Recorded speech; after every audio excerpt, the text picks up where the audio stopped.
The town of Redemption was a place held together by dust and whispers. In the late 1880s of the Colorado Territory, it clung to the cracked earth like a stubborn burr. A collection of sun-bleached wooden buildings gasping under a sky that was too big and too blue. The sun didn't just shine on Redemption. It beat down, baking the single dusty street into a fine ochre powder that rose with every footstep, every gust of wind, and settled on everything. It coated the window panes of the general store, filled the cracks in the church pews, and dusted the shoulders of men whose dreams had long since turned to grit. As evening approached, this dust caught the dying light, cloaking the town in a deceptive golden haze. It was a beautiful lie, a shimmering veil over the rot and stagnation beneath. For in Redemption, gossip was the only crop that grew well in the barren soil, and fear was the currency everyone traded in. Eleanor Wade knew the texture of this dust intimately. At 20, it was woven into the simple fabric of her dress, ingrained in the calluses on her hands, and reflected in the weary patience of her gray eyes. She was a quiet girl, built of the same resilience as the prairie grass that bent but never broke in the wind. Her life was a small, contained thing, a loop of mending her uncle's torn shirts, coaxing a few vegetables from their parched garden, and trying to make $1's worth of flour last a week. Love was a concept as foreign and distant as the green hills of Ireland she'd only read about in a tattered book. Her world was measured in stitches and scraps, and the weight of a water bucket, and the gnawing emptiness of her stomach. Her uncle, Amos Wade, was a man hollowed out by whiskey and regret. He was the last family she had, a splinter of the past she couldn't pull out. His promises were as empty as the bottles he left scattered in the yard, and his presence was a constant low-grade storm cloud in their two-room shack. When he wasn't drinking away the pittance she earned from sewing for the town's more prosperous women, he was at the saloon, chasing the fool's gold of a winning poker hand. Mostly, he lost, and his debts, like weeds, grew silently in the dark. The greatest shadow over Redemption, however, was not cast by the sun, but by the jagged silhouette of Black Ridge, a looming mass of stone that clawed at the northern sky. Atop it sat the manor, a fortress of gray stone that seemed to have grown from the rock itself. It was the home of Baron Silas Stone. No one in town truly knew the Baron. He was a phantom, a story told to frighten children and a subject of grim speculation among the adults. He was impossibly wealthy, they said, with gold from mines that no one else could find. He had come from somewhere back east years ago, bringing a beautiful, fragile wife named Mara. Then, one winter, she was gone. The whispers took root immediately. Some said she'd fled his cruelty. Others, in hushed tones over warm beer, claimed he'd buried her somewhere on that god-forsaken ridge where nothing grew. They said the manor was cursed, that on windy nights you could hear a woman weeping, a sound carried down from the stone walls. Silas Stone became the town's monster, a convenient vessel for all their fears and superstitions. He never came down from his perch, and no one dared go up. His affairs were handled by a grim-faced lawyer who came and went like a raven, leaving only silence in his wake. On this particular evening, the golden dust was thick in the air as Eleanor sat by the dim light of a kerosene lamp, her needle darting through a piece of fabric. The front door slammed open, splintering the quiet. Amos stumbled in, his face flushed, his eyes wild with a desperate, triumphant gleam she'd never seen before. He reeked of cheap whiskey and something else finality. "Get your shawl, girl," he slurred, grabbing her by the arm. His grip was surprisingly strong. "Uncle Amos, what is it? You're hurting me." Her voice was a wisp of sound, easily broken. "No time for questions. We're going out. I've fixed it. I've fixed everything." He didn't give her a chance to argue, dragging her out of the shack and into the dusky street. The air was cooling, but a nervous sweat prickled on Eleanor's skin. The townspeople were still out, lingering on porches, their faces turning as Amos pulled her forcefully toward the saloon. She saw their expressions shift, first curiosity, then a dark, knowing pity. They knew Amos. They knew his desperation. Whispers followed them like the dust their feet kicked up. The saloon was a place Eleanor had never entered. The swing doors groaned as Amos shoved them open, pulling her into a wall of noise and stench, stale beer, sweat, and unwashed bodies. The piano player stopped mid-tune. Every head turned. The room fell into a thick, watchful silence. In the center of the room, standing by a table, were two men. One was Sheriff Brody, a man whose authority was as worn as the star on his chest. The other was a stranger, tall and thin, dressed in a severe black suit that was utterly out of place. He had the cold, impassive face of an undertaker. "Here she is," Amos announced, his voice booming unnaturally in the quiet room. He shoved Eleanor forward. "Just as we agreed." The man in black looked Eleanor up and down, not as a man looks at a woman, but as a rancher inspects livestock. His eyes were like chips of flint. "She is of age." 20 years old, Amos said quickly.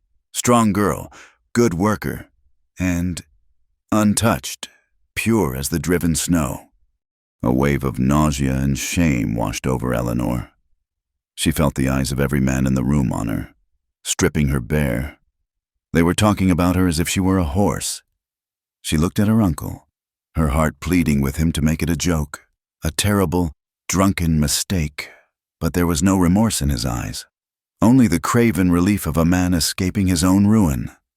"The debt," the man in black said, his voice dry as bone. He slid a piece of paper across the table to Sheriff Brody. "Amos Wade's markers, all of them, owed to my client." Sheriff Brody picked up the papers, his face grim. He didn't need to read them. The whole town knew Amos was drowning in debt. "Amos, you can't do this." "I can, and I have." Amos's voice cracked. "It's this or a rope. He was going to ruin me. Sheriff, this way, she'll have a better life. A fine house, more food than she's ever seen." He wouldn't look at Eleanor. He couldn't. "Who is your client?" the sheriff asked the man in black, though a cold dread was already spreading through the room. Everyone knew there was only one man rich enough to buy up that much of Amos's debt. The man in black allowed himself a small, chilling smile. Baron Silas Stone. The name fell into the silence like a stone into a deep well. A collective gasp, a shuffling of feet. The pity on the faces of the onlookers curdled into raw fear. It was one thing to be sold to settle a debt. It was another entirely to be sold to the monster on Black Ridge. The women at the back of the saloon made signs against evil. They were no longer looking at Eleanor with pity, but with the morbid fascination one reserves for the condemned. Eleanor's blood ran cold. The stories, the whispers, the tales of a murdered wife, they all rushed into her mind. She was being sent to him, given to him, a payment in flesh and blood. "No," she whispered, the word catching in her throat. She took a step back, but her uncle's hand clamped onto her shoulder. "It's done. Ellie, it's the only way." She looked around the room, at the faces of the people she had known her whole life. The blacksmith, the store owner, the sheriff. Not one of them met her gaze. They were afraid. Afraid of the Baron, afraid of his money, afraid of disrupting the fragile order of their miserable town. They would stand by and watch this happen. She was utterly, terrifyingly alone. Her spirit, the quiet, resilient part of her, didn't break, but it hardened. A cold, clear anger began to burn through the shock. "You have no right," she said, her voice low but steady, directed at her uncle. "Right has nothing to do with it," Sheriff Brody mumbled, looking at the floor. "A debt is a debt, in the eyes of the law. She was property, an asset to be transferred from one owner to another." The man in black gestured to the door. "We have a carriage waiting. The Baron does not like to be kept waiting." Amos released her, stepping away as if she were already a ghost. He had his freedom, bought at a price he would never have to pay. Eleanor stood for a moment, the lone island in a sea of silent condemnation.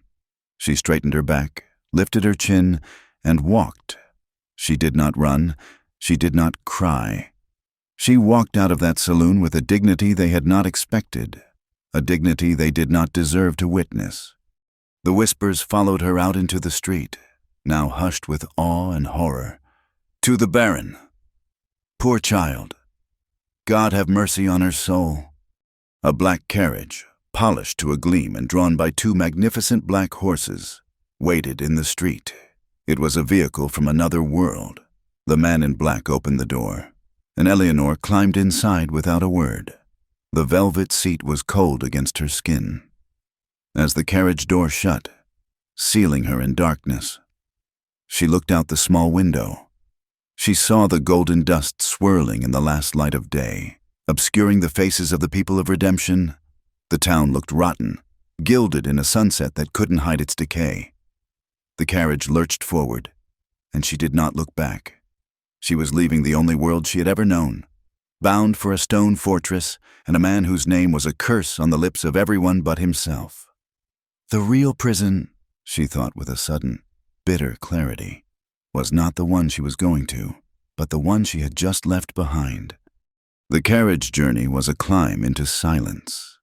The wheels crunched over loose rock, the grade steepening until the jostling became a constant, weary rocking. Eleanor watched through the small window as the last lights of redemption shrank to pinpricks and then vanished, swallowed by the immense, star-dusted dark. The air grew thinner, colder. She was ascending into the monster's lair, and the world below had already forgotten her. When the carriage finally halted, the abrupt stillness was more jarring than the motion had been. The door was opened by the man in black, his face as impassive as ever. "We have arrived," he stated, a needless confirmation. Eleanor stepped out, and her breath caught, stolen by the cold and the sight before her. The manor of Black Ridge was not a house. It was a wound in the landscape, hewn from the same dark gray stone as the mountain it sat upon. It loomed against the night sky, its few lit windows like the wary eyes of a great, slumbering beast. The wind whispered around its turrets and sharp angles, a lonely, mournful sound. There was no garden, no sign of life, only rock and the defiant silhouettes of stunted pine trees. The heavy oak door swung inward before they reached it, opening into a cavernous hall.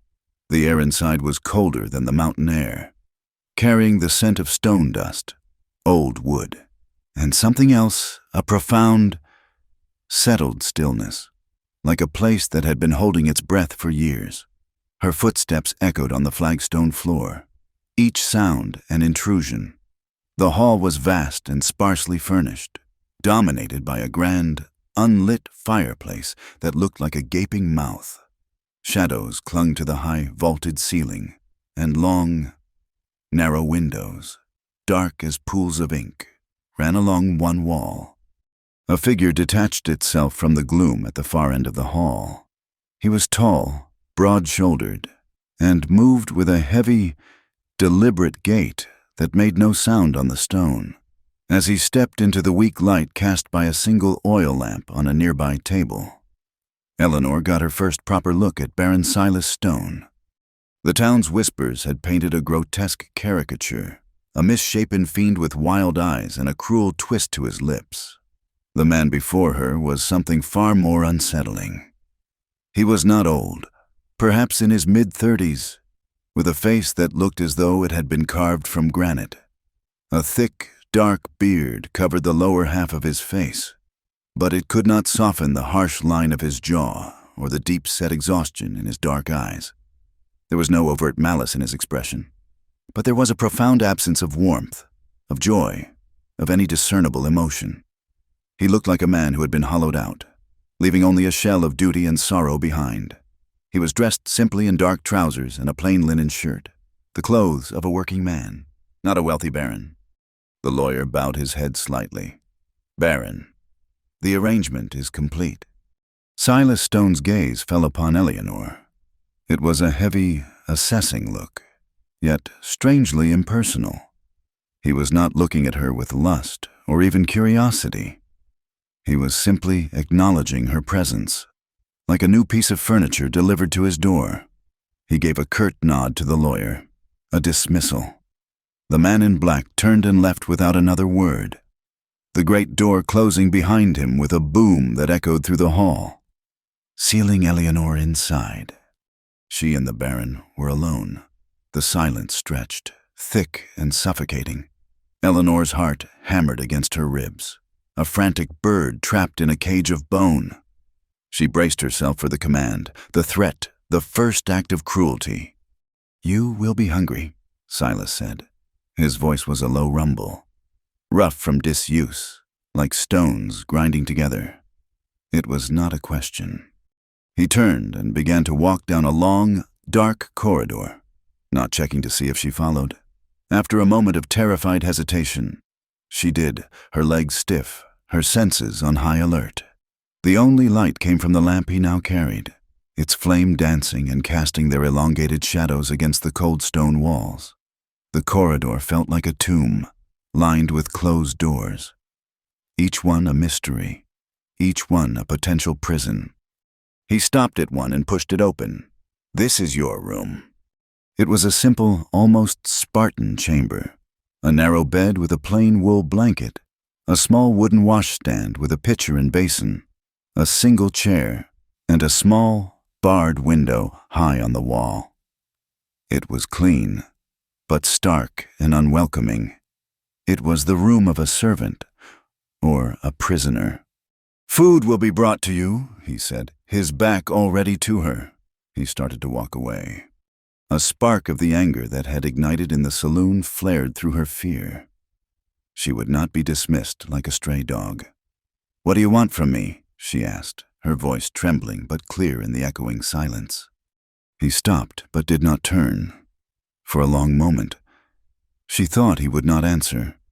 "For now," he said, his voice distant. "Nothing."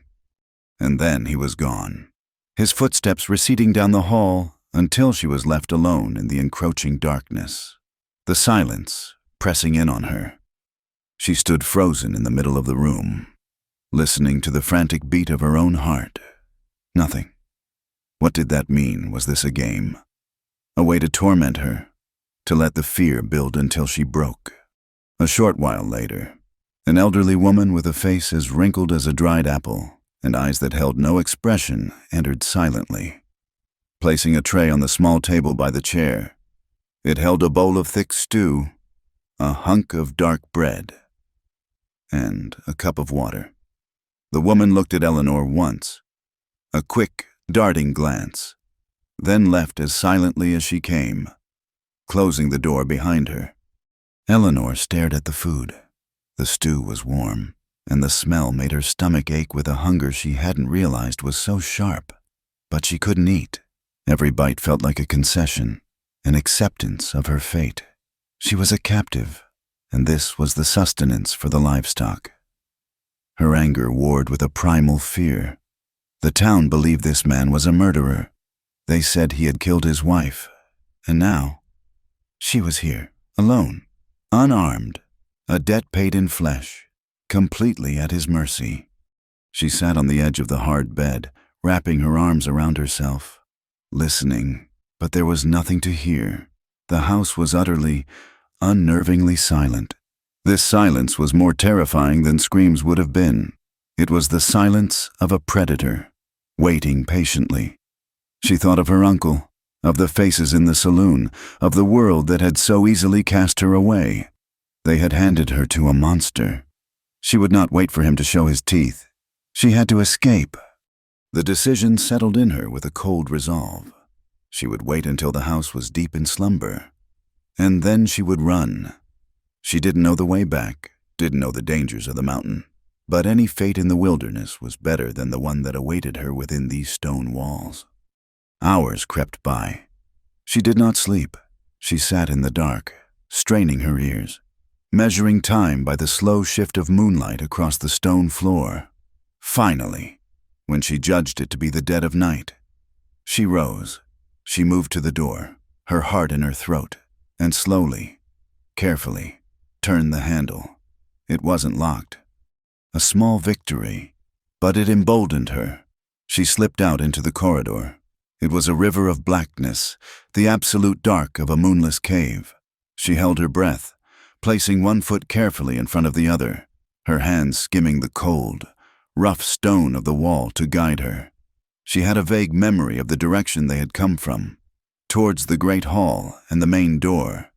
Far down the corridor, a single point of light appeared, a lamp, left burning low on a table. It was a beacon in the oppressive dark, a tiny, flickering promise of direction, a symbol, perhaps, that not all was lost. She made her way towards it, her bare feet whispering on the cold floor. The light cast long, dancing shadows that played tricks on her eyes, making the familiar shapes of furniture seem like lurking figures. She reached the edge of the great hall, a vast space of deeper shadows. The main door was a solid, dark rectangle on the far side. Freedom. She crept across the open space, every muscle tensed, expecting a hand to clamp down on her shoulder at any second. She was halfway there when a floorboard creaked behind her. She froze, her blood turning to ice. A shadow detached itself from the deeper darkness near the massive fireplace. It was him. Silas Stone stood there, a silent, towering silhouette against the gloom. He had been waiting, watching. Eleanor's body screamed at her to run, but her feet were rooted to the floor. This was it. The game was over. The pretense of civility was about to be stripped away, revealing the monster beneath. She stared at him, unable to speak, her breath trapped in her lungs. He took a step towards her, and another. He did not rush. He moved with that same deliberate, heavy grace. He stopped a few feet away, his face obscured by shadow. Only the glint of his eyes visible in the faint lamplight. The silence was absolute, a palpable thing between them. She could feel his power, the sheer physical strength he possessed, and knew that if he wished it, she would be utterly helpless. She braced for the blow, for his rage. Instead, he simply looked at her, his gaze sweeping from her frightened face to the door behind her. When he finally spoke, his voice was that same low, gravelly rumble, devoid of anger or surprise. It held a note of something else, something she couldn't place. Weariness. "The wilderness at night is no place for a person," he said, his tone flat. "But if you mean to go, then go." Eleanor stared, uncomprehending. This wasn't possible. This wasn't the reaction of a captor, a monster. He made a small gesture with his head towards a different corridor. "There's bread and cheese on the kitchen table." He paused, and for the first time, his voice held a trace of something other than emptiness. "Eat first." With that, he turned and walked away, his form dissolving back into the shadows from which he had emerged, leaving her alone in the vast, silent hall.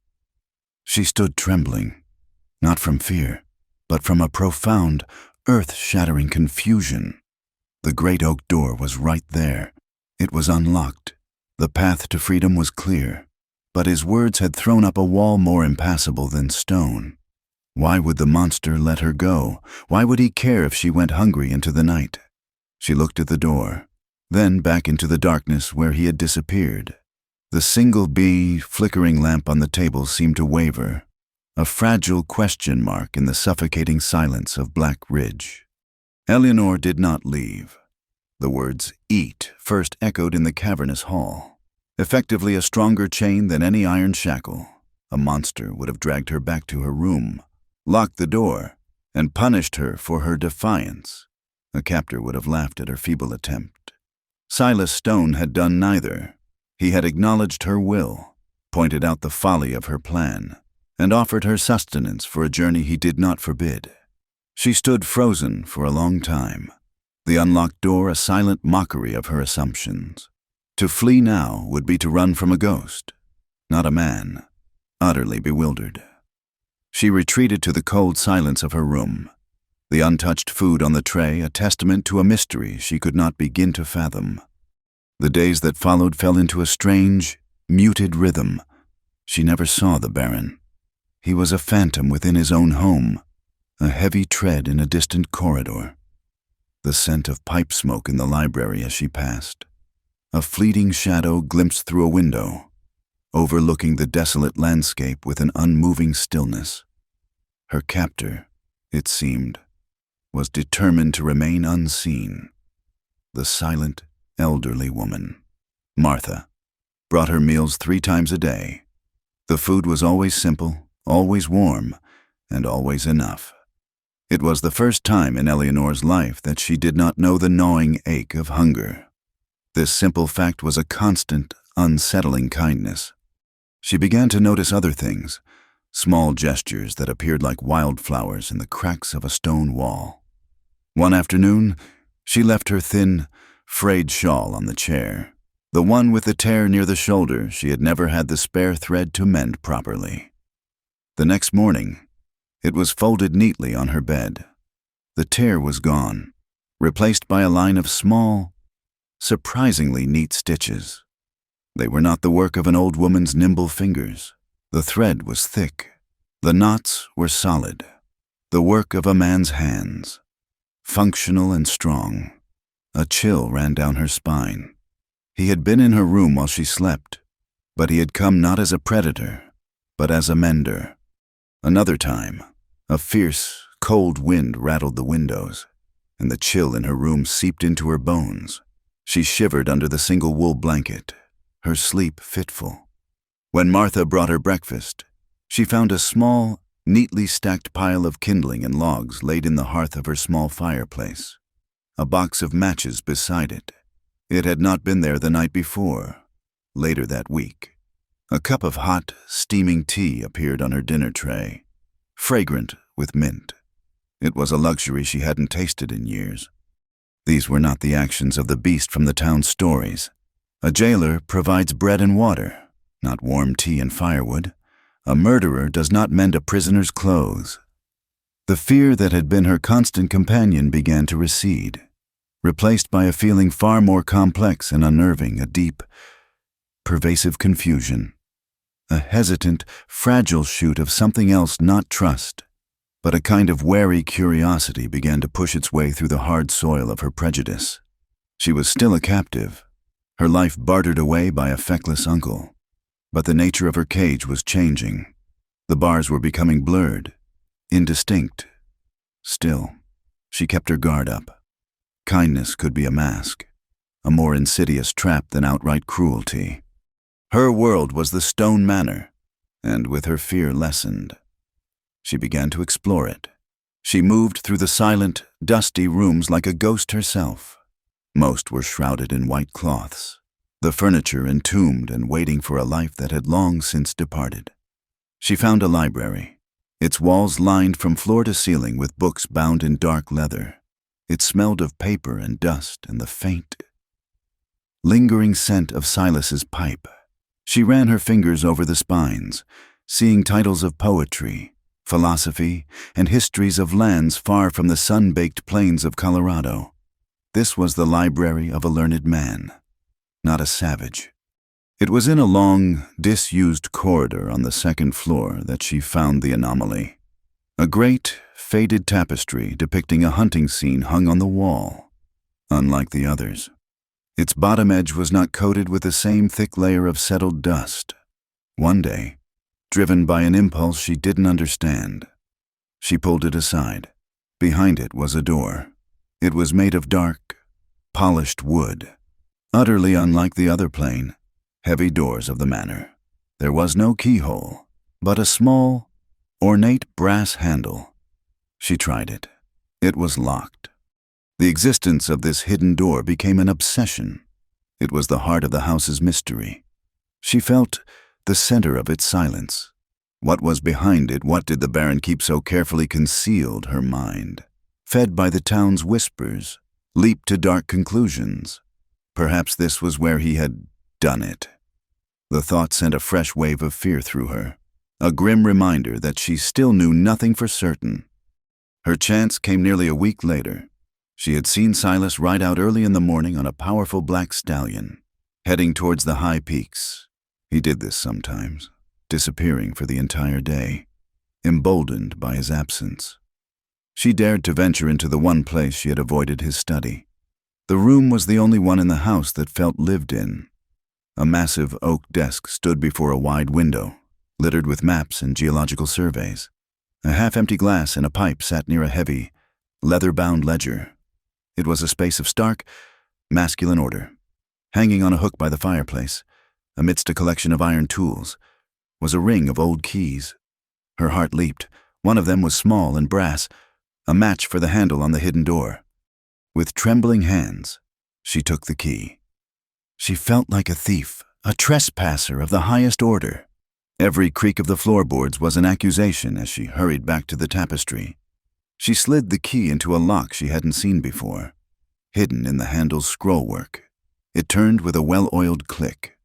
She pushed the door open and stepped inside. The air was still and cool, carrying a faint, sweet scent of lavender and dried roses. The room was a bedchamber, but it was unlike any other part of the house. It was a world preserved in amber. Sunlight filtered through delicate lace curtains, illuminated a space filled with feminine grace.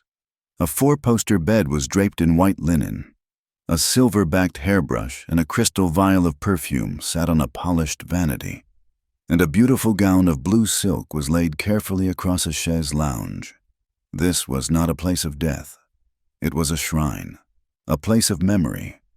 On a small writing desk by the window, a leather-bound book lay open, a ribbon marking a page. Eleanor approached it as if it were a sacred object. It was a diary. Her hands shook as she picked it up. This was the ultimate trespass, a violation of the deepest privacy. But she had to know. The truth of this house, of the man who ruled it, was held within these pages. She sat in the delicate needlepoint chair, the sunlight warming her back, and began to read. The handwriting was elegant, a fine, looping script. The first entries were filled with a young woman's joy and love. October 12th. We arrived at Blackridge today. Silas has built a fortress for me in the clouds. He worries it is too remote, too severe, but I find it beautiful. The raw power of this land fills my soul. He carried me over the threshold and promised me a kingdom of rock and sky. Eleanor read on, mesmerized. The woman who wrote these words, Mara Stone, was not a victim. She was a woman deeply in love. She wrote of Silas not as a baron or a monster, but as her husband. She described his quiet passion, his fascination with the rocks and the earth, the way he would read poetry to her by the fire, his low, rumbling voice a comfort against the wind. Asterisk. He is not a man of easy words. My Silas, his love is in his hands in the way he mends a broken fence, in the solid warmth of the hearth he builds, in the gentle way he holds me as if I am made of spun glass. The people in the town below see only his silence and his wealth. They do not see the man who marvels at the color of a wildflower. As the seasons in the diary turned, so did the tone. Loneliness began to creep into the elegant script. April 2nd. The winter was long. The silence of this house can be a heavy blanket. Silas is gone for days at a time to the mines. I see no one but Martha. I feel a small cough has taken root in my chest. It is nothing, I am sure, but it lingers. Eleanor felt a knot of dread tighten in her stomach. She read of Mara's growing weakness, of her isolation turning from a romantic notion into a crushing weight. She was a gentle flower from the east, wilting in the harsh, high-altitude air. The final entries were a harrowing chronicle of her decline. Her handwriting grew weaker, spidery. September 14th. The doctor from Denver came again. He used the word consumption. He spoke to Silas in the hall, but I heard the grim finality in his tone. My Silas, his face looked as if it had been carved from stone. He will not weep in front of me, but I see the terror in his eyes. He is a man who can command mountains, but he cannot command my lungs to draw breath. September 28th. He barely leaves my side. He carries me to the window so I can see the sun on the peaks. He reads to me until his voice is hoarse. He mends my nightgown where I tore it in a fit of coughing. Every gesture is a desperate prayer. Oh, my love, my truest love. The greatest cruelty is not that I must leave, but that I must leave you here, alone in this magnificent, silent house we built together. That was the last entry. The ink feathered slightly, as if a tear had fallen on the page. Eleanor closed the diary, her hands trembling. The truth was a physical weight, settling upon her. The whispers of the town were not just wrong, they were a vicious, ignorant lie. Silas Stone was not a murderer.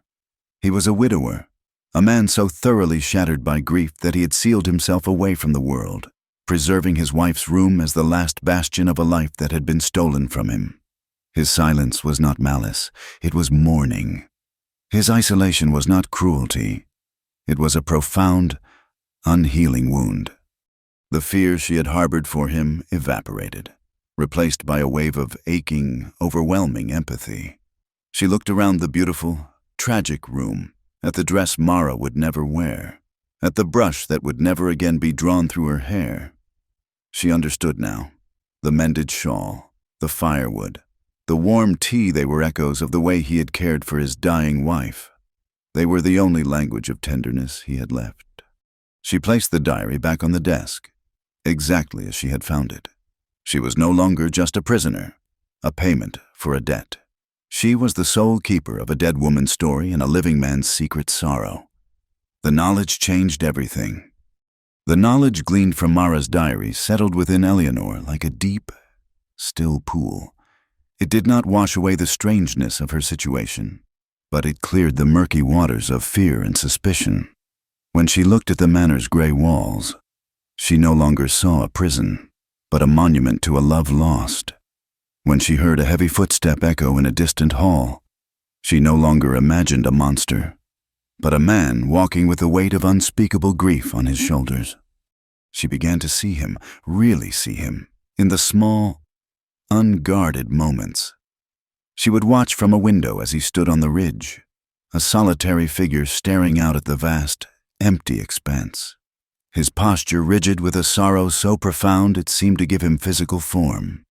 She saw the way his large, capable hands would gently reset a loose stone in the courtyard wall, a quiet act of order in a world defined by chaos. Her fear had been replaced by a quiet, aching compassion that she had no right to feel and no way to express. They continued their silent dance. Two ghosts haunting the same space, bound by a transaction neither had truly chosen, but both were now living. Autumn bled its last colors onto the mountainside, and then, overnight, the world went white. The first snow came not as a gentle dusting, but as a silent, determined siege. It fell in thick, heavy flakes, blurring the sharp edges of the ridge, muffling all sound, and drawing a final, impenetrable curtain between the manor and the world below. The beauty of it was sharp and terrifying. It was the beauty of a freshly honed blade, a pristine surface that promised utter, lethal cold. Blackridge was no longer just isolated. It was an island in a vast, frozen sea.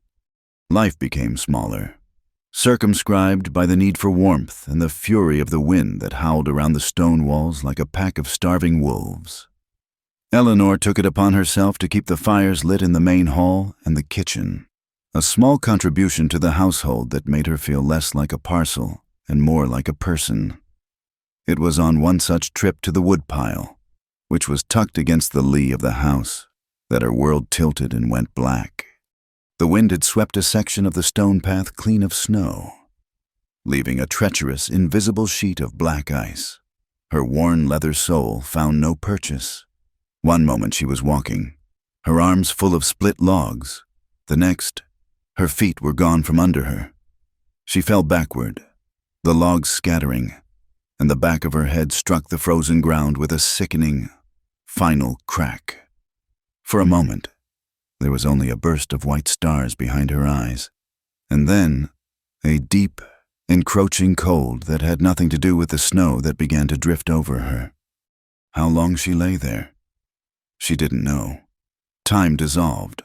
The cold seeped through her dress, into her bones, a deep and numbing ache. She tried to call out, but her voice was a faint whisper, stolen by the wind. She was drifting, sinking into the white silence, when a shadow fell over her. Silas found her half buried in new-fallen snow, her face chalk white, a dark bruise already purpling on her temple. For the first time since she'd arrived, the mask of hollow emptiness on his face shattered.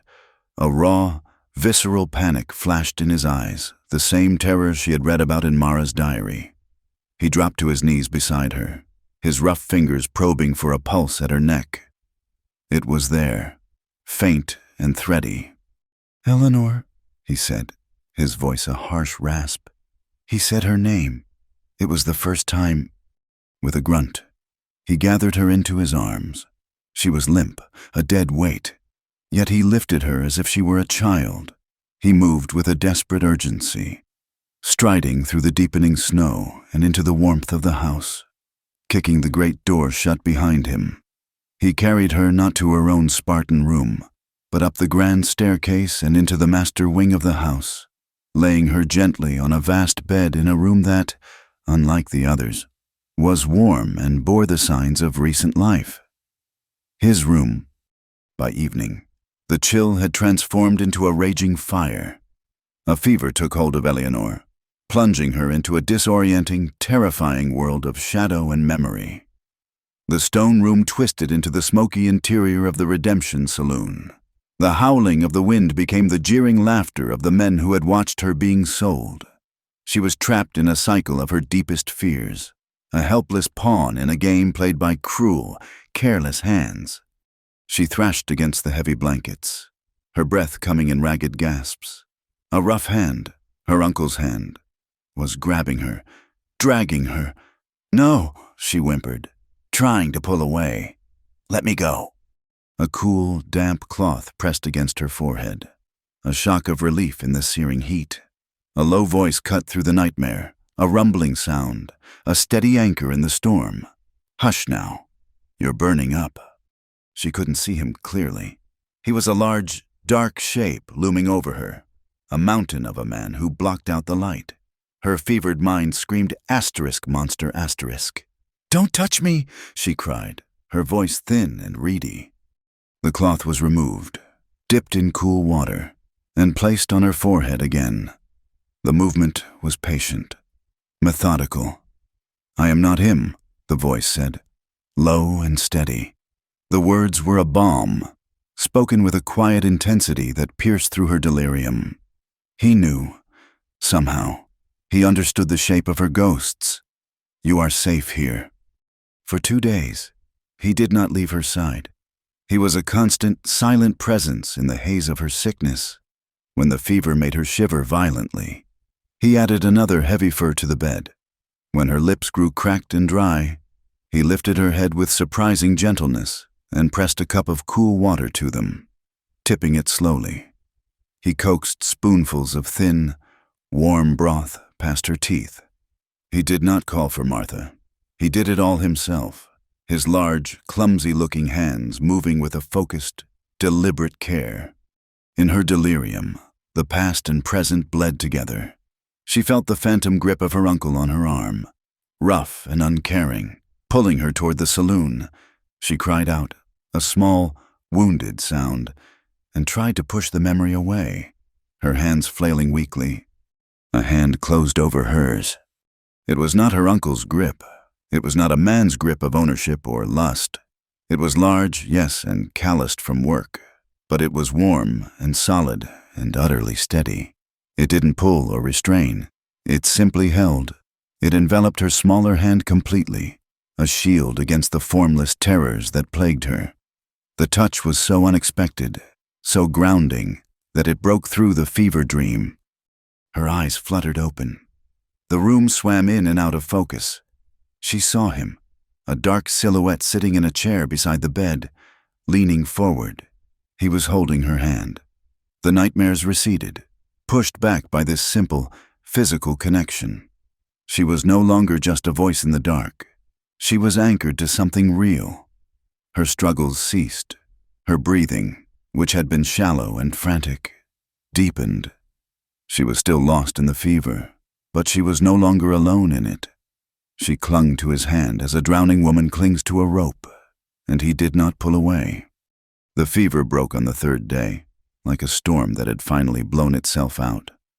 Eleanor drifted back to consciousness slowly, as if surfacing from a great depth. The first thing she was aware of was the quiet. The wind had died down. The second was the warmth. She was cocooned in a mountain of heavy blankets and furs. The third was the absence of pain, replaced by a profound, boneless weakness. She turned her head on the pillow. The movement felt immense, exhausting.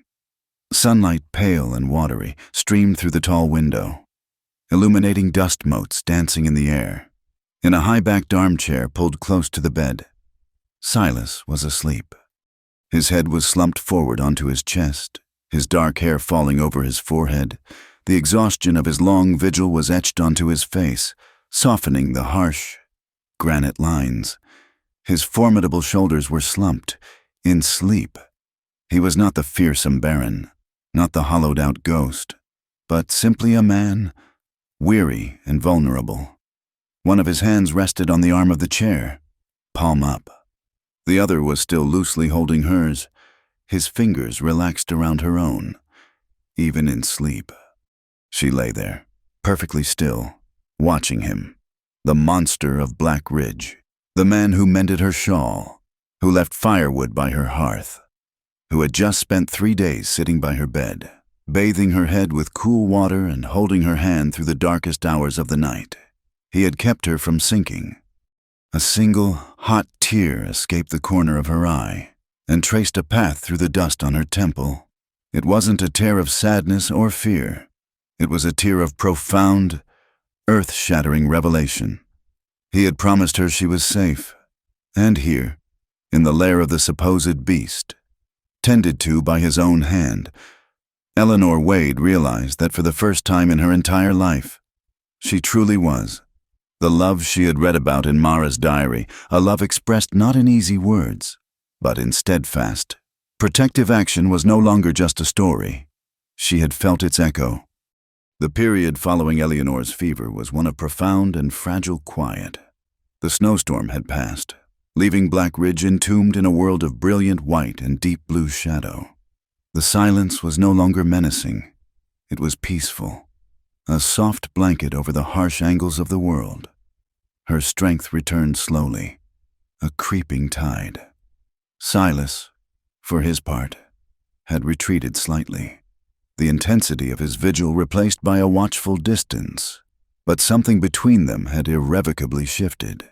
The space was no longer empty, but filled with an unspoken understanding. They were no longer jailer and prisoner, but two solitary people who had weathered a storm together. They took their meals in the vast, chilly dining hall, sitting at opposite ends of a long oak table. The silence was not awkward, but companionable. He would look up from his plate, his dark eyes meeting hers, and give a small, almost imperceptible nod before returning to his food. It was a check, a confirmation. Asterisk, are you well, asterisk? She would answer with a slight inclination of her head. Asterisk, I am. It was a language without words, a communication built in the crucible of her fever dream.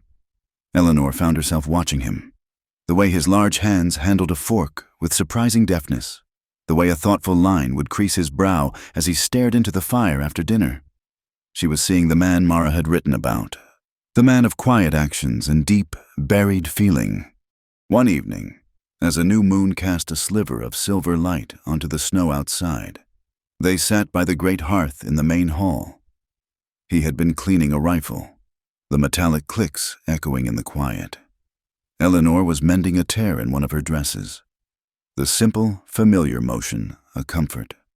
The first thaw, Silas said, his voice a low rumble that startled her from her work. The path should be clear enough for a horse. Eleanor's needle stopped. She looked up at him, her heart giving a sudden, painful lurch. He was offering her a way out. The door had always been unlocked, but this was different. This was a plan, an acknowledgement that her presence there was finite. The thought of leaving this strange, silent sanctuary, of returning to the dust and whispers of redemption, filled her, not with relief, but with a surprising and profound dread.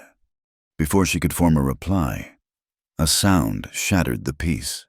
It was a sharp, splintering crack from the back of the house, followed by the heavy thud of a door being forced from its hinges.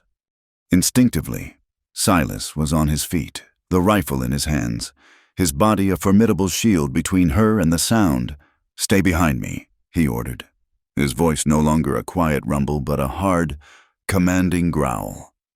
Heavy, booted footsteps echoed on the stone floors of the kitchen corridor, accompanied by a low, swaggering laugh that dripped with malice. 3 men appeared in the arched entrance to the hall, their forms dark against the faint light from the kitchen. 2 were rough-looking, their faces obscured by grime and shadow. The man in the center, however, stepped forward into the firelight, and a sneer spread across his thin, cruel lips. He was wiry and quick, with the cold, predatory eyes of a coyote. "Well, well," the man said, his voice a venomous drawl. "Look at this, the big bad Baron of Black Ridge, playing house." He let his gaze drift past Silas, fixing on Eleanor. He looked her up and down, a slow, appraising inspection that made her skin crawl. "I've come to collect my property." "You have no business here, Danton," Silas said, his voice dangerously low. The rifle was held loosely in his hands, but it was aimed at the center of the man's chest. "Oh, I think I do," the man Danton replied, taking another step forward, his men fanning out slightly behind him. "See, old Amos Wade. He was a fool, but he knew who held his markers. He owed me, not you. You just swooped in and paid the debt, bought my property right out from under me. That ain't right." Eleanor's blood ran cold. This was the real creditor. This was the man her uncle had truly feared. The transaction that had brought her here was a lie, a redirection of a debt from this venomous creature to the silent man who now stood in front of her. "She is not property," Silas stated, his voice flat and cold as the ice outside. "Get out of my house." Cold Danton laughed, a short, ugly bark. "Your house? You think these walls scare me? You hide up here. Stone, counting your gold and your ghosts. I heard what you did to your pretty little wife. Drove her mad, they say. Guess you got tired of that one and needed a new toy." A tremor of pure fury ran through Silas's powerful frame. His knuckles were white on the stock of the rifle. "One more step," he warned, the words a low promise of violence. The explosion happened in an instant. Danton didn't take another step. Instead, he lunged to the side, and one of his men, who had been creeping along the wall, threw a heavy wooden crate. Silas swung the rifle, but the crate caught him in the side, staggering him.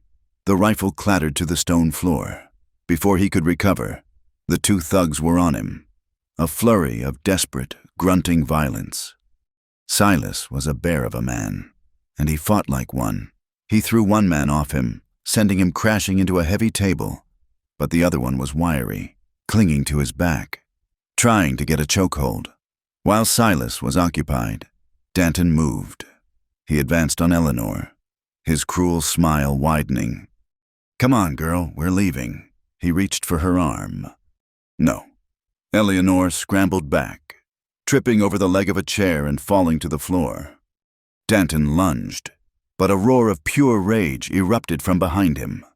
Silas, with a final, desperate heave, slammed the man on his back into the stone wall. The man crumpled to the floor, stunned. Silas turned, his face a mask of fury, a dark bruise already forming on his cheekbone. Danton saw him coming, and his hand went to his hip, pulling a Colt revolver with terrifying speed. He didn't aim at Silas. He aimed it directly at Eleanor. "Don't move. Stone," Danton hissed, the hammer clicking back with a sound that seemed to suck all the air from the room. Everything slowed down. Eleanor saw the dark, round opening of the barrel, Danton's sneering face behind it, and Silas frozen 10 feet away, his chest heaving, his eyes wide with a look of absolute, primal terror she recognized from his fevered vigil. It was the look of a man watching his worst nightmare happen all over again.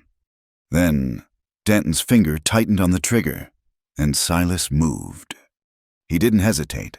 He didn't calculate. He launched himself forward, covering the distance in 2 great strides, and threw his body in front of Eleanor just as the gun flashed and roared. The sound was deafening, a physical blow that echoed off the stone walls. Eleanor screamed. Silas grunted, a sharp exhalation of pain. As the bullet slammed into his left shoulder, spinning him around, he stumbled, but he did not fall. He stood over her, his broad back a wall between her and the man with the gun. Danton stared, his eyes wide with surprise, perhaps even a flicker of respect for the raw, suicidal courage of the act. Silas turned his head, his face contorted in pain, his eyes blazing with a fire that seemed to burn away all the grief and sorrow, leaving only a core of pure, unyielding protective instinct. He looked past Eleanor, at some phantom only he could see, at the ghost of a failure he would not repeat. "I lost her once," he bellowed, his voice tearing from his throat, a raw sound of anguish and defiance that shook the very stones of the hall. "I won't lose you."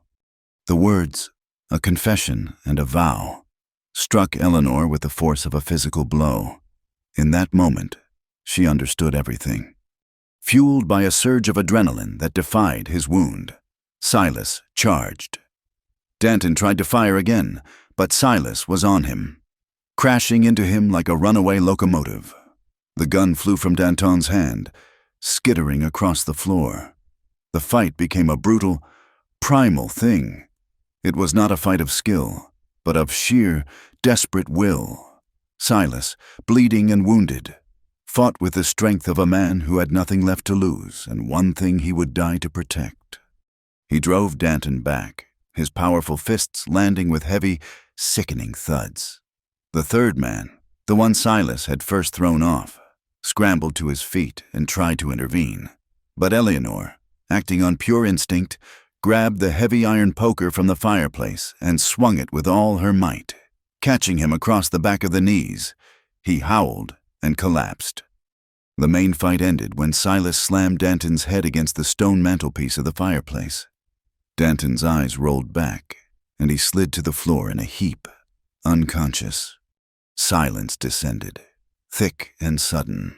The only sounds were the crackling of the fire and the ragged, desperate gasps of 3 people breathing. The air was thick with the smell of gunpowder and sweat. Eleanor dropped the poker, her arms trembling uncontrollably. She looked at the scene of brutal carnage, at the 2 men groaning on the floor, and then she looked at Silas. He was leaning against the mantelpiece, his face pale as death, his left arm hanging uselessly at his side. A dark, ugly stain was spreading rapidly across the shoulder and chest of his shirt. The fire in his eyes was gone, replaced by the gray haze of shock and pain. He looked at her, his gaze locking with hers, and a look of profound relief passed over his features before his legs gave out from under him. He slumped to the floor, his head hitting the stone with a dull thud. Silas Eleanor screamed his name, scrambling to his side, her earlier weakness forgotten. She knelt in the spreading pool of his blood, her hands hovering over the wound, not knowing what to do. His eyes were closed, his breathing shallow. The hero who had just saved her life was now bleeding out on the cold stone floor of his home. The world narrowed to the rasp of Silas's breathing and the sticky, metallic scent of his blood. For a frozen moment, Eleanor was paralyzed, the horror of the scene overwhelming her. The 2 intruders groaned on the floor, Danton's unconscious form a broken heap by the hearth. And Silas was dying. The man who had thrown his body in front of a bullet for her was bleeding his life out onto the cold stone. A fierce, protective instinct, an emotion she had never known she possessed, surged through her, burning away the shock. She was not the helpless girl from Redemption any longer. She would not let him die. Martha. Her voice was a raw scream that tore through the sudden silence of the house. "Martha, bring hot water and whiskey and clean cloths." She tore at the sleeve of his blood-soaked shirt, her fingers clumsy and slick. The fabric was thick, resisting her efforts. Without a second thought, she grabbed a knife from the belt of one of the unconscious men and sliced through the material, exposing the wound. It was a ragged, ugly hole in the thick muscle of his shoulder, oozing dark, venous blood. It was high, missing the heart, but the bleeding was terrifyingly profuse. She pressed down hard with a piece of the torn shirt. Her own hands instantly stained crimson. Silas groaned, a low, unconscious sound of pure agony. The old woman appeared at her side, her face a mask of ashen shock. But her hands were steady. She carried a steaming kettle and an armful of clean linen. "They are still breathing," Martha said, her voice a dry whisper, nodding at the intruders. "What do we do?" "Tie them," Eleanor ordered, her voice taking on an authority that surprised them both. "Tie them tight. Use the ropes from the curtains if you have to. Then help me." While Martha, with surprising strength, bound the hands and feet of Danton and his conscious henchmen, Eleanor worked on Silas. She poured a generous amount of whiskey directly into the wound. He arched his back with a silent scream, his body convulsing, even in unconsciousness. "I'm sorry," she whispered, tears blurring her vision as she cleaned the area as best she could. "I'm so sorry. Together—" She and Martha packed the wound with clean linen and bound it tightly with strips torn from a tablecloth, creating a thick, desperate pressure bandage. Getting him to his bed was a monumental task. They half-dragged, half-carried his dead weight up the grand staircase, his head lolling, leaving a grim trail of blood on the polished wood. They settled him onto the great bed where she herself had lain ill just weeks before, and the roles were now utterly, terrifyingly reversed. One of the intruders, the one she had struck with a poker, had been more dazed than seriously injured. In the chaos of moving Silas, as Martha went to fetch more water, he managed to work his bonds loose. He gave the unconscious Danton a fearful look, then scrambled to his feet and fled, limping and panicked, out the broken kitchen door and into the cold, silent night. Eleanor heard his frantic retreat but could do nothing. All that mattered was the man gasping for breath in the bed. The next few days were a waking nightmare, a blur of fear and exhaustion. Silas was consumed by a fever, a direct result of the wound's infection. He tossed and turned, his powerful body racked with shivers, his skin burning to the touch. He drifted in a delirium that was a dark mirror of her own. He spoke, but the words were fragmented, tormented. He called out a name, again and again. Mara. The sound was an open wound, a cry of loss so profound it made Eleanor's own heart ache in sympathy. She would cool his brow, force sips of water between his cracked lips, and murmur soft, meaningless reassurances. But sometimes, in the depths of the night, he would call another name. "Eleanor." It was a whisper, a question. His hand would search for hers on the mattress, his fingers closing around her own with a desperate strength. She would hold on tight, anchoring him, just as he had anchored her. "Safe," he would mutter, his brow smoothing for a moment before the fever pulled him back under. It was on the fourth day, as a pale sun tried to assert itself over the snow-covered landscape, that she heard it. A new sound, not the wind, not the creak of the old house, but something distant and purposeful. The sound of many horses, crunching through the snow, coming up the mountain. A cold dread settled in her stomach. The man who had escaped, he would have reached redemption by now. His story twisted into a self-serving narrative of terror. He would not have told them of their own villainy, of their attempt to seize her. He would have painted Silas as the aggressor, the mad baron who had attacked them without provocation, the monster who was holding the poor. bartered girl hostage in his cursed castle. She went to the window in the great hall and looked down the long, winding path. It was them, a dark procession against the white snow, at least a dozen riders. She could make out Sheriff Brody in the lead, his star glinting in the weak sunlight.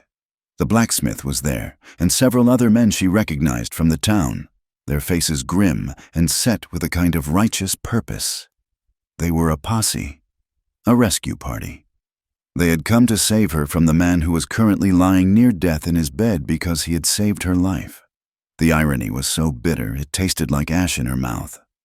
Martha came to stand beside her, her old face pale. "What do they want?"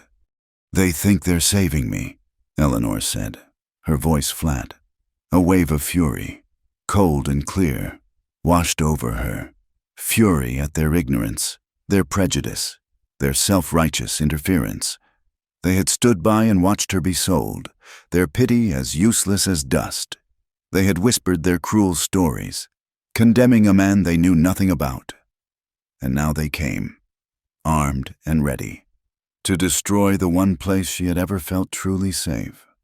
"I'll bar the door," Martha said, her voice trembling. "No," Eleanor replied, her resolve hardening into steel. "I will meet them." She walked to the great oak door, her steps measured and certain. She did not bother with a shawl. She wore a simple dress, stained with Silas's blood. She was not a damsel to be rescued. She was the chatelaine of this castle, and she would defend it. She pulled the heavy iron bolt and swung the door open, stepping out onto the cold stone landing just as the riders pulled up. They reined in their horses, a shuffling, snorting semicircle of men, their breath pluming in the cold air. They stared at her, their expressions a mixture of surprise and grim satisfaction. They had expected to find a cowering, terrified girl. They found a woman, her face pale and drawn with exhaustion, but her eyes blazing with a fire they had never seen before. Sheriff Brody dismounted, his movements slow and deliberate. He took off his hat, holding it in his hands as if he were at a funeral. "Miss Wade, we've come to take you home. You don't have to be afraid anymore." His voice was condescending, paternalistic, the voice of a man who believed he was doing God's work. "I am not afraid, Sheriff," Eleanor said, her voice clear and carrying in the still mountain air. "And I am home." A confused murmur rippled through the men. This was not the response they had expected. "Now, Missy," the blacksmith said, his own voice rough with concern. "We heard what happened. Jebediah, he came back, told us everything. Said the Baron went crazy, started shooting. Said he was holding you against your will." "Jebediah is a liar and a coward," Eleanor stated, her gaze sweeping over their faces, meeting each man's eyes without flinching. "He and his friends broke into this house to take me by force. They are thieves who believe a woman is a piece of property to be stolen. Baron Stone was defending me. He was defending his home." Sheriff Brody took a step closer, his face a mask of disbelief. "He's got you spooked, girl. We all know what he is. We know what he did to his wife." That was the spark, the casual, cruel repetition of the town's most poisonous lie. Eleanor felt the last vestiges of the timid, powerless girl she had been burn away. She stood taller, and when she spoke again, her voice rang with the clarity of truth, a bell tolling across the silent snow. She took a step forward, to the very edge of the stone porch, forcing them to look up at her. "You know nothing," she said, her voice low and filled with a quiet, righteous fury.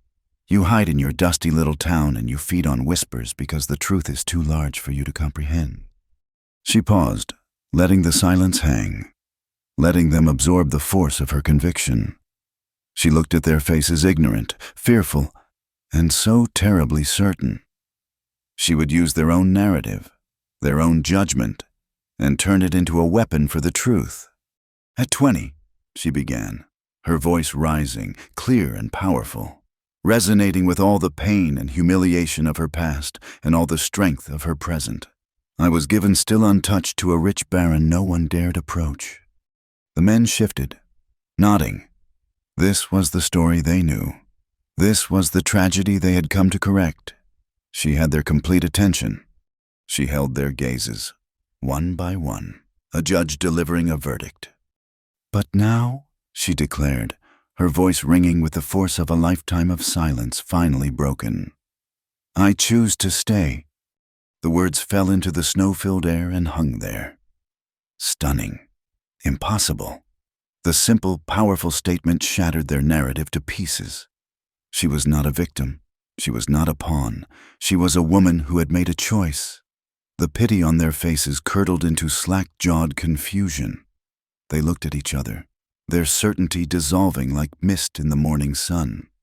Eleanor pressed her advantage, her voice hard as the stone beneath her feet. "The man you call a monster is lying in this house with a bullet in his shoulder. A bullet he took for me. He is a better, braver man than any of you. You stood by and watched me be sold to pay a drunkard's debt. He stood in front of a gun to protect me. Now, you will tell me who the monster is." Silence. No one could answer her. They looked at the bloodstains on her dress, at the fierce, unwavering conviction in her eyes, and for the first time, they began to doubt the whispers that had sustained their fear for so long. "If any of you has a conscience," Eleanor finished, her voice softening slightly but losing none of its authority, "you will ride back to Denver and fetch a doctor. A real one. If not, then you will leave this mountain. You are not welcome here." She held their gazes for a moment longer, then turned her back on them, on their judgment, their pity, their town, and walked back into the house. She closed the heavy oak door, the sound a definitive, echoing boom. The battle was over. She leaned against the cold wood, her body trembling with the aftermath of the confrontation. She had faced down their prejudice and won. She had claimed her life, her home, and her choice. And now, she had to go back upstairs and fight for the man who had given her a reason to make one. After the heavy oak door boomed shut, Eleanor leaned against it, the cold wood a stark contrast to the fire in her veins. The silence that followed was absolute. She listened, her heart hammering, expecting shouts, threats, another attempt to breach the walls, but there was nothing. Only the crunch of snow under the hooves of many horses, a sound that grew steadily fainter until it was swallowed completely by the vast, white quiet of the mountain. They were gone. She had won, but the victory felt hollow, a momentary triumph in a much larger war. She turned from the door, the adrenaline ebbing away, leaving behind a bone-deep weariness and the urgent, terrifying reality of the man upstairs. 2 days later, a lone rider appeared on the path. It was not the posse. It was an older man with a gray beard and a black leather bag, his horse laboring in the deep snow. Sheriff Brody, it seemed, had found his conscience. The man introduced himself as Dr. Abernathy from Denver, his eyes sharp and assessing as he took in the great hall, the signs of the recent violent struggle, and the pale, exhausted young woman who greeted him. He spent over an hour with Silas. When he came back down, his face was grim. He looked at Eleanor, his professional gaze softening with a respect that was entirely new to her. "The bullet passed clean through the muscle," he said, his voice low. "It missed the bone. Thank God, but it's a nasty wound, and the infection, it was deep. Whoever packed and bound this did a remarkable job. You kept the bleeding from being fatal." He paused, looking at her blood-stained dress and the dark circles under her eyes. "You saved his life, young lady. Make no mistake about that." Dr. Abernathy stayed for 2 days, his presence a calming, authoritative force. He lanced the wound to drain the remaining infection, a brutal, necessary procedure that left Silas drenched in sweat and Eleanor feeling sick with empathy, and showed her how to properly change the dressings and brew a willow bark tea to keep the fever down. When he left, he gave her a small bottle of laudanum for the pain and a look that went beyond medical advice. "He's a strong man," the doctor said, "but it's the will to live that heals a wound like this. Seems to me, you've given him a powerful one." The doctor's visit marked a turning point. The crisis passed, leaving in its wake the slow, quiet work of healing. Silas's fever receded, and he returned to lucidity. His eyes clear for the first time in days. He was weak, impossibly so for a man of his size and strength, a vulnerability that was more intimate than any touch. Their days fell into a new rhythm, one defined not by silence and distance, but by the shared, focused task of his recovery. Eleanor was no longer his keeper or his captive. She was his nurse, his partner in this slow battle. She would bring him broth, her hand steadying his as he drank. She would read to him from the books in the library, her voice soft and even in the quiet room as she worked through poetry and history, the words a gentle bridge between them. He, in turn, began to speak, not of the past, not of Mara, not of the sorrow that had entombed him for so long. He spoke of the present. "The window latch," he rasped one afternoon, his voice still rough. "It needs oil. The wind will worry it loose." Another day, watching her change the dressing with focused care, he murmured, "You have a surgeon's hands. Steady." These were small things, simple observations, but they were more conversation than had passed between them in all the months she had been there. He was re-engaging with the world, with his home, through her. The ghost was slowly, tentatively, taking on flesh again. As his strength returned, so did the spring. It came to Black Ridge not as a gentle awakening, but as a dramatic, violent thaw. The snow retreated in patches, revealing the hard, rocky ground beneath. The sound of melting ice became a constant dripping, then a gurgling, and finally a roar as the mountain streams, freed from their frozen prison, cascaded down the slopes. The air, for so long sharp and sterile, began to smell of damp earth and the promise of new life. One morning, Silas was well enough to walk, leaning heavily on a cane, to the great window in the hall. He stood for a long time, looking out at the patches of brown earth emerging from the white. "This land," he said, his voice thoughtful. "It's hard. It doesn't give you anything you don't fight for. But what it gives for good." Eleanor stood beside him. "It's been sleeping," she said softly. He turned his head to look at her, a real smile touching his eyes for the first time. It transformed his stern, grief-carved face, revealing a warmth she had only glimpsed. "It's time to wake it up." That afternoon, they walked the grounds together. He showed her the sheltered patch of land on the south side of the manor, protected from the worst of the wind. Mara wanted a garden here. He said, the name spoken quietly, a simple statement of fact, not a cry of pain. She said a house isn't a home without something growing. The next day, they began. It was backbreaking work. The soil was thin and rocky, packed hard by years of neglect. Silas, still weak and with his arm in a sling, could do little more than direct, but he did it with a quiet, focused passion. Eleanor became the instrument of his will. She hauled rocks away in a wheelbarrow, her muscles screaming in protest. She took a pickaxe to the stubborn, compacted earth, breaking it up, sweat stinging her eyes. She worked until her hands were raw and blistered, but she felt a fierce, joyful satisfaction in the ache. She was not just a resident of this house. She was helping to build it, to shape it, to breathe life back into it. Together, they tilled the soil, mixing in manure from the long-neglected stables. They found old seed packets in a storeroom and carrots, potatoes, beans, hardy things that could survive the short mountain growing season. They planted them in neat rows, 2 sets of hands working in the dark. Rich earth, a silent, collaborative prayer for the future. Their next project was the stables. The wood was weathered. A door hung crookedly on a single hinge, inside. It smelled of decay and disuse. They worked side by side, Eleanor handing him tools, holding boards steady while he hammered them into place with his good arm. He taught her the difference between woods, the grain and heft of oak versus pine, She learned the satisfaction of driving a nail straight and true, of restoring order from chaos.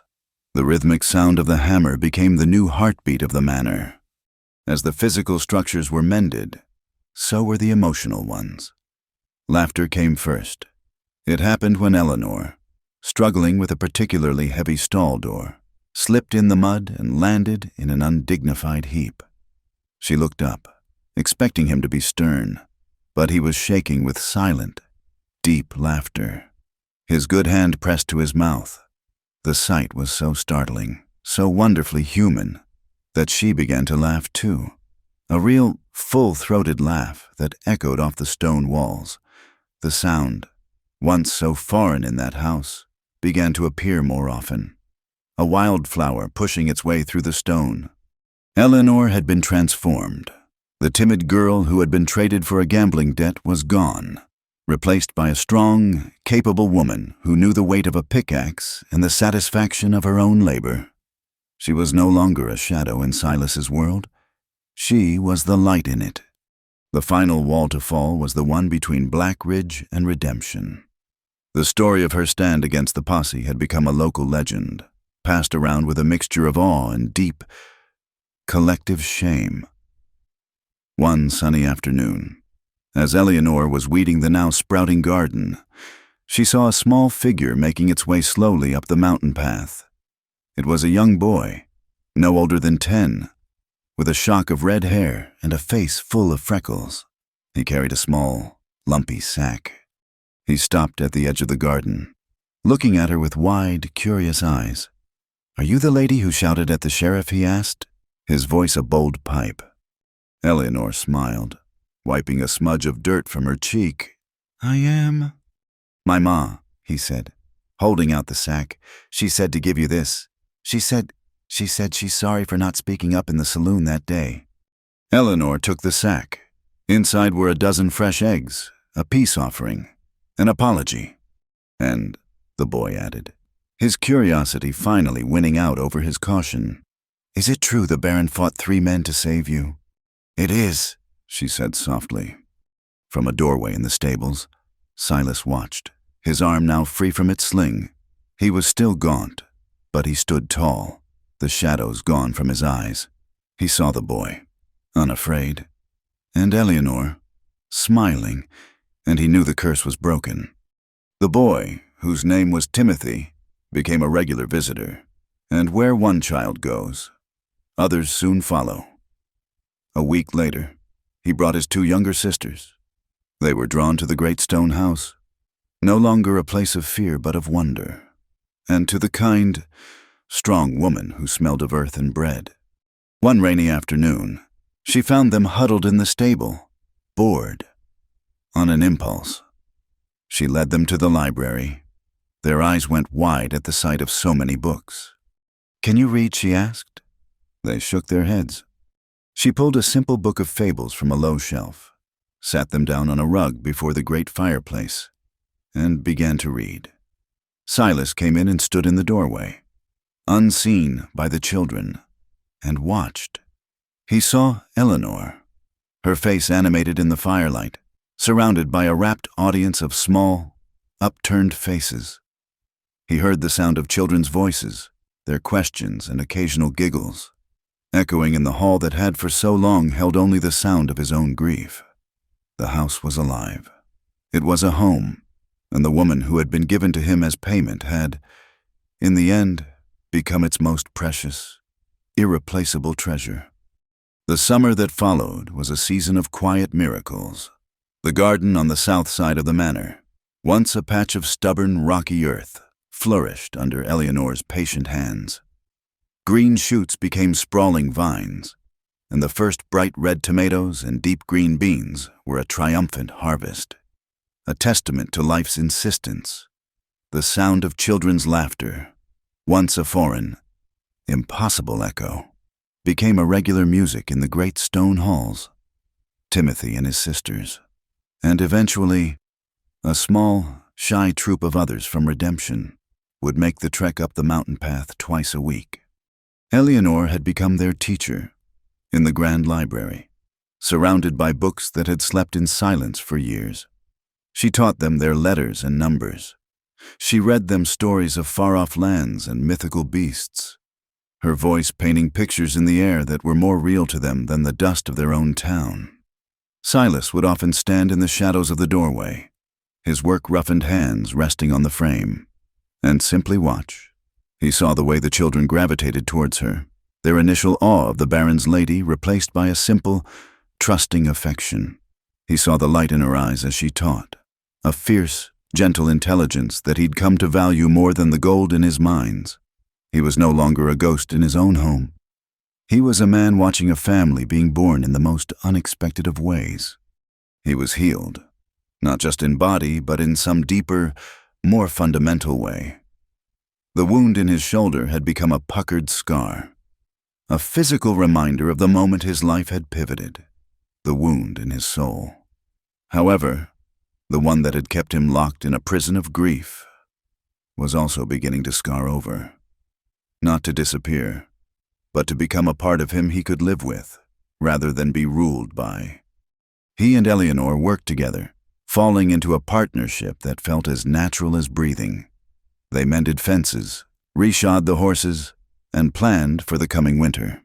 Their conversations easy and practical, but in the quiet evenings, as they sat before the fire, a different kind of conversation began to emerge. One of hesitant, fragile intimacy. He would tell her about the geology of the mountains, his voice filled with a quiet passion as he explained the stories written in the layers of rock. She, in turn, told him about her own quiet life, the small dreams she had nurtured in the shadows of her uncle's despair. They were carefully mapping the landscapes of each other's souls. There was only one place in the house that remained untouched, a silent, locked memory. Mara's room. Eleanor had never mentioned her discovery of the diary, and Silas had never spoken of the room at all. It was a shared, unspoken secret, the last ghost between them. One cool evening in late summer, as the sun set in a blaze of orange and purple behind the peaks, Silas turned to her from his place by the hearth. The firelight played across the planes of his face, softening the harsh lines. "There is a place I need to show you," he said, his voice low and steady. "Properly, this time." Eleanor's heart gave a quiet thump. She knew where he meant. She simply nodded, setting aside the sock she was darning, and followed him. He didn't lead her to the hidden door behind the tapestry, but to his study. From a small, locked drawer in his desk, he took out the small, ornate brass key. He held it in the palm of his hand for a moment, looking at it as if it held the weight of his entire past. He led her to the hidden door, his steps deliberate. He unlocked it and pushed it open, stepping back to let her enter first. This time, she did not enter as a trespasser, but as an invited guest. The room was just as she remembered it, a perfectly preserved shrine to a lost love, the scent of lavender still hanging faintly in the air. Silas came to stand beside her, his presence large and warm in the stillness. He didn't look at the bed or the vanity, but at the small writing desk by the window where the diary still lay. "I know you've been in here, Eleanor," he said softly. Without accusation, "I saw the diary had been moved the day I came back from the peaks, the day you found it." Eleanor's breath caught. She turned to look at him, her face flushed. I'm sorry, I shouldn't have." He shook his head, his gaze finally meeting hers. There was no anger in his eyes, only a deep, weary sadness, and something else, gratitude. "No," he said, "I think perhaps you should have. It's the only way you could have ever understood." He paused, his throat working. "She was my whole world. When she died, the world ended. I just kept on breathing." He walked over to the desk and picked up the diary, his thumb stroking the worn leather cover. "She would have liked you," he said, his voice thick with emotion. "She hated the silence of this house. She would have loved the sound of the children's laughter." He turned back to Eleanor, the space between them charged with unspoken feeling. I kept this room as she left it because I was afraid that if I changed anything, I would lose the last piece of her. But this isn't a life. It's a tomb. And you have brought life back into this house. You don't belong in a tomb." He set the diary down and walked to the window, pulling back the lace curtains. Fresh, golden sunlight streamed into the room, illuminating the dust motes that had been undisturbed for years. "This should be a living space," he said, more to himself than to her. "A sewing room, perhaps, a place to teach, a place with light." He was letting go. He was choosing the present, choosing her without dishonoring his past. A wave of love for this quiet, broken, and profoundly good man washed over Eleanor. So powerful, it almost brought her to her knees.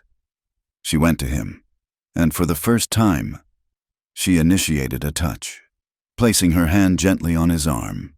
He turned, and his own hand came up to cover hers, his fingers lacing through her own. A few days later, they rode out together. He saddled his powerful black stallion and a gentle mare for her. They rode not down towards redemption, but up, higher into the mountains, following a narrow track that opened up into a wide, green meadow filled with wildflowers. The air was crisp and clean, and the sky was a deep, impossible blue. In the center of the meadow, under the shade of a lone, ancient pine tree, was a simple, flat stone set into the earth. There was only one word carved on it: Mara. There was no sadness here. The place was breathtakingly beautiful, peaceful, and alive. It was a place of rest, not sorrow. They dismounted and walked to the gravesite, their hands still linked. From his saddlebag, Silas took a small cloth pouch. "She loved the Indian paintbrush," he said, opening the pouch. It was filled with wildflower seeds. He poured half into Eleanor's free hand. Together, they knelt in the soft grass beside the stone marker. Wordlessly, they scattered the seeds over the earth, their hands moving in unison. It was a promise, a prayer, an act of creation. They were not burying the past, but planting a future that could grow alongside it, drawing strength from its roots. When they were done, they stood up, brushing the dirt from their knees. Silas did not let go of her hand. He looked around at the vast, beautiful landscape, at the soaring peaks and the endless sky. Then his gaze came to rest on her face, and his dark, intense eyes held a universe of emotion, of gratitude, of wonder, of a deep and abiding love that had taken root in the rockiest of soils and had, against all odds, bloomed. He lifted her hand and gently kissed her knuckles. The gesture was more profound, more binding than any vow. "You are home, Eleanor," he whispered, his voice rough with a feeling that had been buried for too long. Tears welled in her eyes, but they were not tears of sorrow. They were tears of a joy so complete it was almost painful. He was right. She looked at the mountains, at the sky, at the face of the man holding her hand, and she knew it was the truest thing anyone had ever said to her. This was her place. This was her life, her home. She was no longer Eleanor Wade, the girl given in payment. She was not a possession, a bargain, or a victim of circumstance. She was a woman who had faced down fear, prejudice, and violence, and had answered it all with courage and compassion. She was a woman who had been offered an escape and had chosen to stay, who had been given a broken house and had made it a home, who had been shown a shattered heart and had helped to mend it. She was the woman who had chosen her own path, and it had led her here, to this love, to this life, to this very moment, standing hand in hand with her future under the wide, open sky of the West. Thank you for listening to our story. We'd love to know where you're listening from, so please leave a comment below to connect with us and share your thoughts. If you enjoyed this tale, please consider subscribing to our channel, Wild West Night, and giving this video a like. Your support means the world, and you can help even more by hitting the hype button to help this story reach more listeners.